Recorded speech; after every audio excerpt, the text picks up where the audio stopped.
ዝምቢተኝነት ጎዳእ እዩ ኳንደ ለእግዚአብሔር ልሰውን እምቢ ልብል ከቢድ ፈተና እዩ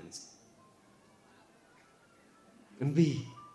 ለእግዚአብሔር እምቢ ካብ ልንብሎ ብዙሕ ግዜ ጌርና ኢና ሓቂ ንምንጋር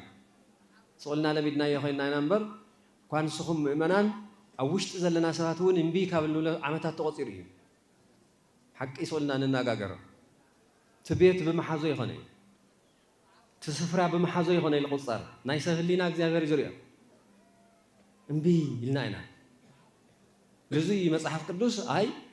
ድሕሪ ዘመናት ዘመን ምስ ተቆፀረ ፍርዲ ካብ ገዛ እየ ልጅምር ይለሎ እግዚአብሔር ፍርዲ በእየ ልጅምር እዩ ብገዛ እየ ዝጅምር ለዚ ለአክል ገዝኡ እንደይ ለአክል ኩነታት ከም ለለው ይለርየካ ፍርዲ ብገዛ እየ ልጅምር እምቢ ማለት ስቑኢሉ ብቀጥታ እምቢ ልብል ቃል ከይመስለኩም ድምፂ ለይብሉ ለይምእዛዝ እውን ያው ሓደ እዩ ስለዚ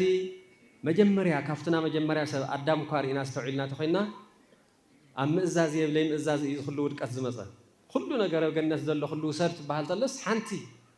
ተመፀት እውን ትጠቅም ድያ ተቐረይቲ እውን እንታይ እያ ማለት ይትፍለጥ ዝሃምዚ ኣለበለት ግን ተበሊዕኻ ትሞት ኢኻ እሞ ለኣግን ሕደጋ ኢልዎስ እቲ ብዙሕ ምስኡ ኣለዎ ገዲፉስ ልቲ ሓንቲ እንድሕር ለይጨረስ ኮይሉ ልቲ ሓንቲ ለይተፈቐደት ዕንጨይቲ ብምብልዑ ኩሉ ክብሩ ልብሱ ተገፊፉ ካብ ገነት እውን ተባሪሩ